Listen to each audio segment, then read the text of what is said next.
Не такой же и братский нам народ Абхазии. Это вот этот братский народ работает только в одну сторону, когда им что-то надо.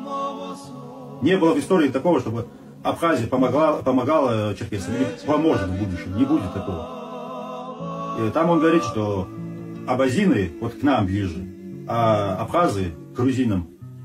Он приводит пример адыгского стола, который общий у абазин и черкесов, и общий у грузин и абхазов. 100%. Я это и говорил в начале ролика, что Абхазия, она всегда была частью. А Грузия не была дружественной Черкесии.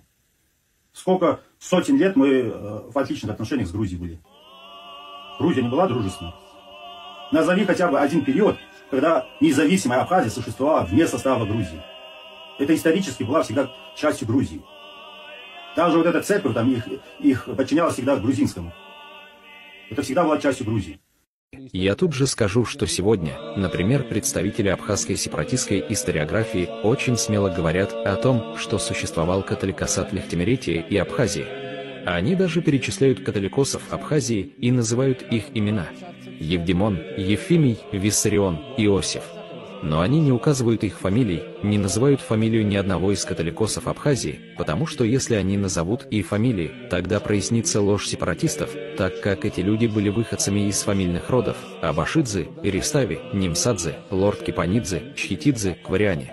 Естественно, католикосат Лехтимеретии и Абхазии был грузинским католикосатом, в церковном подчинении которого находилась Западная Грузия. Католикосы Лехтимеретии и Абхазии выражали интересы грузинского государства и грузинской нации. Они не имели ничего общего с теми абхазами, чьи потомки сегодня заладили и твердят, что будто эти католикосы-патриархи представляли независимый католикосат Абхазии.